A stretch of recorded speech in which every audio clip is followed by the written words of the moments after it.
네, 스카이 인베스트먼트의 엘손코입니다. 오늘은 SL 종목에 대해서 분석 자료를 준비했고 바로 시작하도록 하겠습니다. 네, 우선 SL이라는 종목을 고르게 된 그 최초의 투자 아이디어를 어디서 얻었는지 간단하게 동영상 하나만 보면서 시작하겠습니다.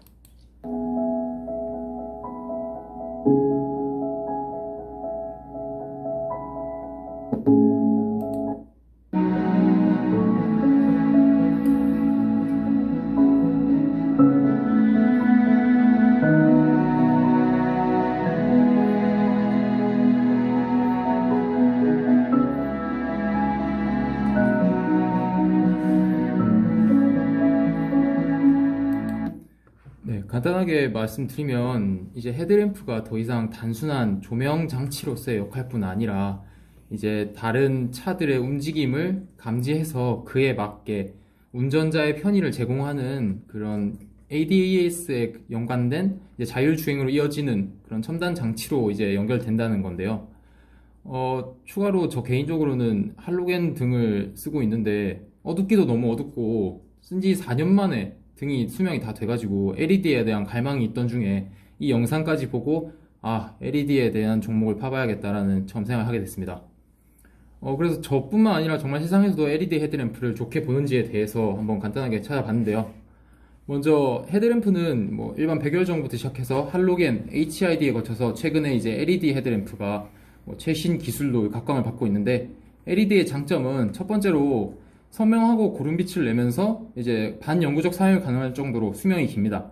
그렇기에 뭐 제가 할로겐 전구를 쓰면서 느꼈던 그런 어두움이라든지 또는 뭐 잦은 교체에 따른 귀찮음, 비용 문제를 해결할 수 있을 것으로 보이고요. 두 번째로 이제 똑같은 에너지를 공급했을 때 이걸 빛으로 전환시키는 그 효율이 가장 높기 때문에 그런 헤드램프 중에서 전기 사용량이 가장 적습니다. 이거는 이제 앞으로 저희가 이제 전기차, 수소차 시대로 가면서 이제 에너지 효율성이 점점 더 중시되고 있는데, 그에 있어서 이 헤드램프가 쓰는 그 에너지 양이 정말 피넛으로 얼마 안 된다고 해도 역시나 적합한 등으로 보입니다. 그리고 세 번째로 좁은 면적으로도 충분히 강한 밝기를 낼 수 있기 때문에 좁은 그런 크기의 등을 달므로써도 뭐 디자인을 다양하게 할 수 있고요. 말 그대로 저희가 픽셀을 엄청 여러 개 늘리면은 좀 더 다양한 이미지의 구현이 가능하듯이 이런 헤드램프를 통해서 자유로운 이미지의 표현이 가능할 것으로 보입니다. 이것은 이제 장차 자율주행차 최종 단계에 가면 이제 운전자가 없는 단계에 이를 텐데, 그때에 돼서 이제 차 간 또는 차와 보행자 간 의사소통의 어떤 도구로서 활용될 거라고 생각됩니다. 뭐 이미 그래서 완성차 업체들에서는 커뮤니케이션 라이팅이라고 해서 헤드램프를 그냥 단순히 불을 비추고 끄고가 아니라 뭐 땅바닥에 그림을 비춘다든지 문자열을 비춘다든지 하는 의사소통의 수단으로서 활용하려고 이미 많은 시도가 이루어지고 있습니다. 뭐 근데 왜 다 LED 램프를 달지 못하냐? 그건 역시 비싼 단가 때문이고요. 그래서 지금까지는 고급 차종이나 또는 중형 차종에서도 좀 위쪽 고급 트림에서만 사용됐었는데요. 최근에는 이제 자동차에서 아까 말씀드렸듯이 뭐 전기차, 수소차, 그다음에 자율주행차로 가는 트렌드이기 때문에 LED 헤드램프가 이제는 뭐 어느 정도의 가격이 뭐 발생하더라도 기본이 될 수밖에 없다고, 뭐 발생할 수밖에 없는 미래라고 생각합니다. 또 이런 면에서 LED 램프의 그 판매 단가와 마진율이 기존 램프보다 높기 때문에 램프를 만드는 업체에서는 뭐 좋은 기회라고 생각이 됐습니다. 그래서 뭐 간단하게 최근에 이제 정말 최신 차종들의 LED 램프가 뭐 확대 적용되고 있나 찾아보니까, 펠리세이드 같은 경우에는 4가지 트림인데 그 중에 상위 3가지 트림에 LED 헤드램프가 적용되고 있고요. 소나타는 5개 중에 4개, 심지어 국민 소형차인 아반떼도 3개 트림 중에서 상위 1개 트림에는 LED가 적용되고 있습니다. 뭐 예전에 그 중형차, 대형차에만 적용되는 거에 비하면 상당히 LED의 적용 폭이 이미 확대가 많이 되고 있다라고 생각이 듭니다. 네, 제네시스는 당연히 전 모델에 LED 헤드램프가 적용되어 있습니다. 네, 이제 우리나라뿐만 아니라 글로벌 마켓에서도 이렇게 LED 램프가 대세가 될 거라고 생각하고 있는가에 대해 찾아보니까, 역시나 글로벌 마켓 인사이트라고 하는 이런 통계 사이트에서도 헤드램프 시장은 계속 성장해 나갈 것이고, 차량의 성장과 함께 단순히 이제 주행 보조 장치가 아니기 때문에 그 중에서도 이제 LED 램프의 성장률이 가장 클 거라고 예상하고 있습니다. 뭐 이건 단순히 LED 램프의 전체 파이가 커진다, 그러니까 헤드램프의 파이가 커진다 뿐 아니라 기존의 할로겐 램프가 차지하고 있던 비율을 LED 램프가 점점 잠식해 나갈 거기 때문에 장차 이제 공유차 시대가 도래해서 전체 차량 판매량이 줄어들더라도 할로겐 램프의 그 점유율을 뺏어온다는 면에서 LED 램프 자체는 계속 성장할 거로 보고 있습니다.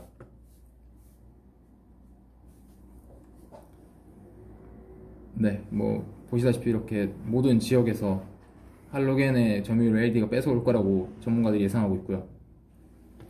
다만 최근에 이제 LED보다도 최신 기술로 레이저를 이용한 헤드램프가 나오고 있는데요. 레이저는 또 LED보다 더 이제 적은 면적에서 강한 빛을 낼 수 있는 그런 강한 집적도를 가지고 있기 때문에 정말 아까 말씀드렸던 그런 뭐 문자나 그림을 나타내는 데 있어서 더 적합하다고 생각이 되는데 가장 큰 문제는 너무 비쌉니다. 너무 비싸서 지금 상용화를 시킬 수 없고 LED가 현재로서는 최선이라고 생각이 됩니다. 네, 이제 다시 SL이라는 회사에 대해서 한번 분석을 다시 공유해 보겠습니다. SL은 네, OEM 납품을 주로 하는 자동차 램프 또한 샤시 제조 회사로서 한국뿐만 아니라 중국, 북미, 인도 등 전 세계에서 그런 부품들을 납품하고 있는 글로벌 업체입니다. 사실 뭐 미국, 유럽, 중국, 인도라고 해서 뭐 유럽의 BMW, 벤츠 같은 이런 다양한 제조사에 모두 납품을 하는 건 아니고 주로 현대 기아차가 주 고객이고요. 미국, 유럽, 인도에서도 다 현대 기아차에 납품을 하는 게 주 매출향입니다. 그리고 좀 특이할 사항은 미국의 1위 자동차 업체인 GM 내부에서도 헤드램프에서는 1위 공급사인데 이렇게 GM과 현대 기아차 이 두 가지가 가장 큰 고객들이고요. 최근에 추가로 납품을 수주받은 것이 미국의 포드차와 중국의 이런 현지 업체들, 상하이차, 뭐 체리차 등등이라고 합니다. 네, 반기 보고서를 읽다 보니까 우리나라 자동차 부품 산업의 특성으로서 완성차 업체와 부품 업체 간의 그런 강한 수직 계열 관계가 중요하다라고 나와 있었는데, 네, SL은 현대 기아차와 오랫동안 협력 관계를 유지하고 있고 실제로 19년도 초에 18년 올해의 협력사 대상을 수상하기까지 한 아주 끈끈한 사이라고 할 수 있습니다. 그리고 더 특이할 만한 점은 GM에서 선정하는 SOI 어워드라는 걸 23회 연속으로 계속 수상하고 있는데 이게 지금까지 24회 수상이 되고 있는데 23회 수상인 건 사실상 처음부터 계속 상을 받고 있다는 거고요. GM과는 뭐 20년이 넘는 세월 동안 끈끈한 관계를 계속 유지하고 있다. 뭐 꾸준히 GM향 수준을 계속 발생하고 있다로 안정적인 그런 뭐 매출원이 있다라고 판단하면 될 것 같습니다.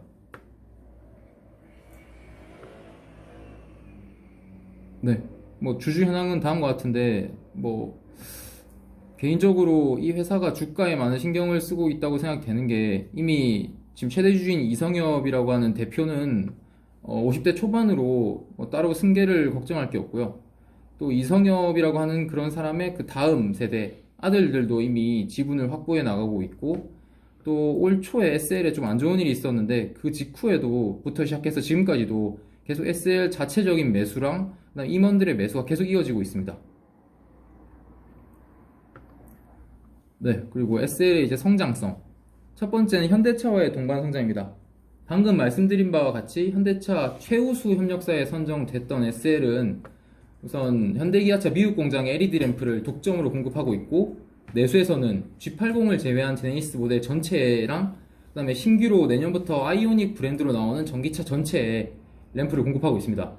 주담 통화 결과 현대차 내부에서 SL을 한 6 정도 그리고 현대모비스를 4 정도 제품을 쓰고 있다고 하는데 현대차 굳이 현대모비스의 제품을 놔두고 SL을 더 많이 쓰고 있다는 것 자체가 SL의 제품의 우수성을 반증하는 뭐 그거라고 생각하고요. 실제 SL 주담과 통화에서도 현대모비스보다 헤드램프에 있어서만큼은 SL이 훨씬 앞서 있다라는 대답을 들을 수 있었습니다.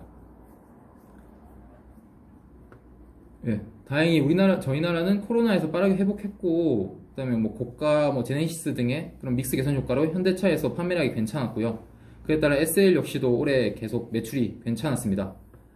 더구나 이제 다가오는 11월 이후에 현대차에서도 GV70이라는 소형 SUV가 새로 나올 거고요. 내년부터는 이제 아이오닉 브랜드로 전기차가 계속 나올 거기 때문에 SL에 그런 램프가 적용되는 모델들이기 때문에 모두가 앞으로도 매출은 계속 신장될 거라고 기대하고 있습니다. 그리고 이제 국내뿐 아니라 미국 공장에서도 현대차의 그런 약진이 계속되고 있고요.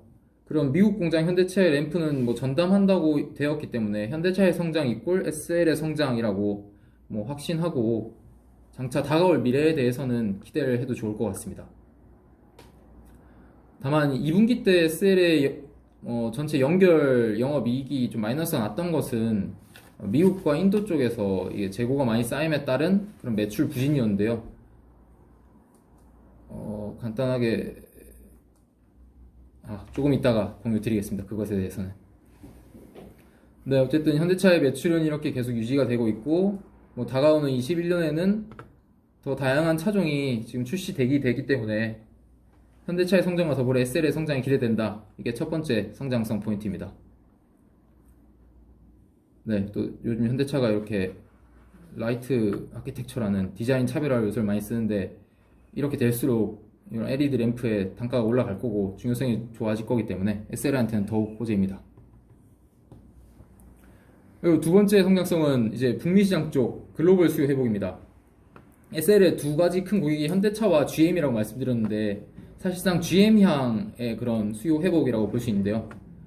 방금 말씀드렸듯이 2분기에 영업이익 마이너스 났던 거는 미국이랑 인도 쪽 법인의 판매 부진에 따른 효과였습니다.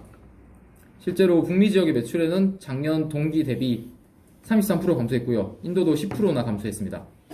다만 여기 아래 표에서 볼 수 있듯이 미국 자동차 판매량이 실제로 3, 4월에는 뭐 전년이라든지 전기 대비해서 상당히 크게 줄었는데 5월 이후로는 전년 수준을 거의 회복했고요. 오히려 연초에 코로나 때문에 억눌렸던 그런 구매 욕구가 계속 유지된다면은 계속 증가하는 그런 수준으로 갈 거라고 예상하고 있습니다. SL이 미국에 공장이 두 개가 있는데요. 테네시 공장이라고 하는 공장이 GM향 제품을 만드는 공장인데 17년까지는 가동률이 60% 이상으로 아주 높은 수준을 유지하다가 19년 이후로 가동률이 지금 30% 수준으로 아주 낮아진 상태입니다. 이것은 뭐 GM의 그런 전략 변경, 공급사 다변화라든지 또는 SL이 공급하는 헤드램프를 적용하는 차의 뭐 판매를 좀 더 미뤘다든지 이런 영향으로 보이고요. 또한 주담 항의 결과 가동률 자체는 전체 캐파분의 이제 생산량인데 이 18년 이후에 여기 캐파 확장을 해서 SL이 가동률 자체가 좀 떨어진 영향도 있다고 합니다. 다만 19년 기준으로도 GM 내에서 램프 마켓 쉐어가 1등을 차지하고 있고 그 다음에 기대되는 부분은 GM이랑 신규 수주가 있습니다. GM에서 SUV랑 픽업 트럭에도 이제 LED 램프를 달기로 했는데요. 이 자체는 사실 20년에 원래 생산이 시작되기로 했었다가 코로나 때문에 GM 내부적으로 출시가 미뤄지면서 이제 21년부터 그런 납품이 시작될 거고 당연히 SL 매출에도 21년부터 GM향 SUV랑 픽업 트럭 쪽 실적이 찍힐 겁니다. 그럼 당연히 테네시 공장 가동률도 증가할 거기 때문에 뭐 테네시 공장 가동률을 통해서 SL의 뭐 향후 그 다음 분기 뭐 매출을 예상한다든지 이런 것도 가능할 것으로 보입니다. 또 추가로 GM에서 2분기 실적 발표할 때 전년 대비 이제 북미 쪽 재고를 늘리겠다고 했는데요. 역시나 차를 더 찍어내겠다는 거기 때문에 SL에게는 더 호재입니다. 그러면 GM이 대체 얼마나 대단한 회사인지에 대해서 한번 보면요. 사실 그렇게 대단한 회사는 아니지만 굳이 보면은 미국에서 일단 차를 가장 많이 팔고 있는 회사입니다. 미국에서 차를 가장 많이 팔고 있는데 미국 내 인기 차종인 SUV와 픽업 트럭에 SL의 LED 램프를 달기로 했기 때문에 정확히 제가 사실 정량적으로 예측을 할 수는 없었지만은 큰 폭의 뭐 매출 신장이 기대된다고 볼 수 있습니다. 네, 헤드램프라는 사업에 대해서 그냥 전구 담화만 끼우면 되는 거 아니냐, 아무나 할 수 있는 거 아니냐라고 생각하실 수 있는데 또 이에 대해서는 뭐 뉴스도 보고 주담과도 이야기를 해봤더니 우선 램프라는 게 단순히 그냥 아무거나 달면 되는 게 아닙니다. 다들 자동차 정기 검사를 해보시면 알듯이 각 나라마다 각 지역마다 이 헤드램프에 대해서 안전 규정이 있기 때문에 그 규정에 맞춰서 제품을 생산해야 하고요. 또한 그 자동차 업체에서 원하는 그런 어떤 뭐 구조라든지 원하는 디자인이 있기 때문에 자동차 업체와의 그런 온라인도 상당히 중요하다고 생각됩니다. 이에 따라서 이 두 가지가 새로운 신규 기업의 진출을 조금 힘들게 하는 진입 장벽이라고 생각되고요. 실제로 이게 SL이 해외 진출을 뭐 좀 쉽게 못하는 그런 장벽이 되기도 한다고 주담과 얘기했습니다. 네, 실제로 SL의 뭐 기술적 경쟁력을 보여드리고 싶어서 이런 순위를 가져왔는데 18년 당시에 이제 세계 5위라는 이렇게 레포트 자료가 있었고요. 실제로 최근 주단과의 통화에서도 이 상위 4개 업체 코이토 AL, 발레오, 헬라 등에 이어서 세계적으로 한 5위 정도 되는 마켓 쉐어를 가지고 있다는 걸 확인했습니다. 개인적으로 왜 SL은 근데 이런 상위 업체들에 비해서 영업이익률이 낮은가에 대해서도 얘기해 봤는데 각각의 특수성이 있다고 합니다. 코이토 같은 경우에는 토요타 자회사로서 토요타에 직접 헤드램프를 공급하기 때문에 당연히 영업이익률이 좋다고 생각되고요. 발레오 같은 경우에는 프랑스, 헬라 같은 경우에는 독일, 이렇게 각각 거점이 있기 때문에 거점의 그 담당 그 자동차 제조사들과 온라인이 잘 되어 있어서 영업이익률이 SL 대비 잘 나오고 있다라고 합니다. 네, 매출액의 10%가량은 연구 개발로 꾸준히 투자를 해오고 있고요. 네, 그럼 이제 마지막으로 리스크에 대해서 한번 얘기해 보겠습니다. 리스크는 가장 크고 거의 유일한 리스크라고 보는데 분식회계 이력입니다. 5월 달에 이게 증선위에서 적발당해서 고발을 당했는데 주 내용은 첫 번째는 16년, 17년, 18년 이제 3년 동안 영업이익을 조금 심하게 장난을 쳤습니다. 16년, 17년에는 영업이익을 임의로 100억 원가량을 줄여서 장부를 작성했고요. 또 18년에는 웃긴 게 영업이익을 다시 또 높여서 회계장부를 작성했습니다. 이에 대해서 증선이라든지 뉴스 기사들에서는 아무래도 자동차 완성차 업체에서 부품 업체가 영업이익률이 높게 나는 거를 가만두고 보지 않기 때문에 그쪽에서의 원가 절감, 즉 그러니까 SL 입장에서는 제품가를 좀 더 낮추려는 그런 압박이 들어올 거기 때문에 선제적으로 영업이익률을 거짓으로 낮춰서 보고했다라는 의견들이고요. 주당과의 통화 결과에서는 회사 내부적으로 회계 업무 처리에 오류가 있었다라는 의견을 받았는데요. 진실 여부는 알 수 없지만 어쨌든 팩트는 3년 동안 영업이익을 조금 심하게 조작을 했다는 거고요.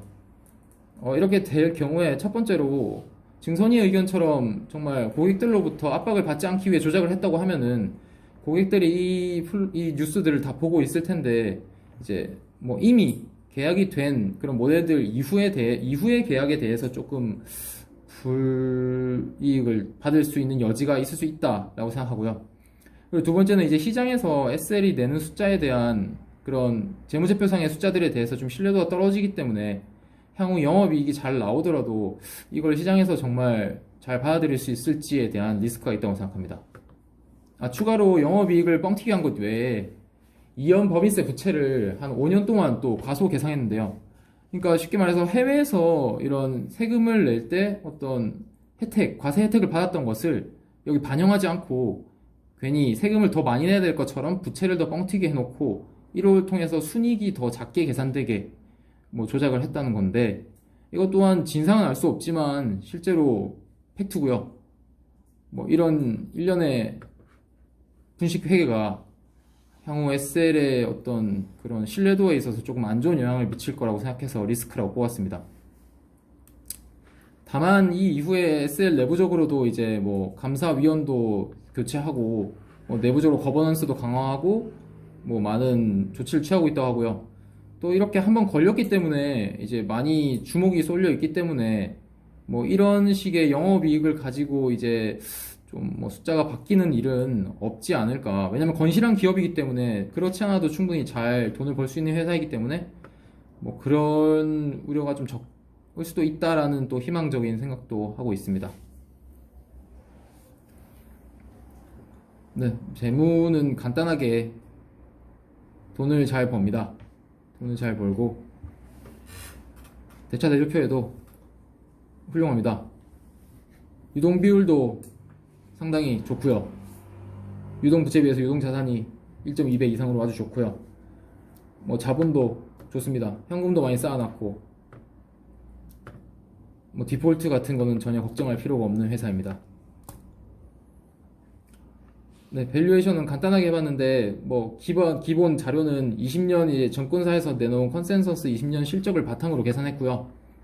가정에 대해서는 일단 저의 생각에는 당연히 램프의 수량이 훨씬 늘어날 것 같긴 한데 이제 램프 수량이 같은 경우에서도 이제 할로겐이 LED로 대체된다에 대해서 평균적으로 매출 9%가 상승할 거라고 어떤 로직을 가지고 계산했고 또한 추가적으로 이렇게 N이 늘어나는 거에 대해서 현대차가 미국 시장에서 매출이 늘어날 거고, 그다음에 GM에서도 수주를 받아서 신규 차종이 나오면서 테네시 공장 가동률이 늘어날 거고, 이에 따른 매출 상승률도 가정을 했습니다. 이에 대해서 PER 같은 경우에는 아까 말씀드렸던 글로벌 주요 업체들, 사실 우리나라 같은 경우에 현대차가 실적이 좋았기 때문에 SL의 올해 실적이 좋았는데, 올해 아까 말씀드린 글로벌 탑4 업체들 같은 경우에 상당히 실적이 안 좋아서 다들 영업이익이 마이너스이기 때문에 PER이 무한대인데, 노멀하게 한 15 정도를 잡았을 때 국내 자동차 부품업체 8과 평균을 해서, 그 다음에 거기다가 평균 또 할인율을 20% 때렸습니다.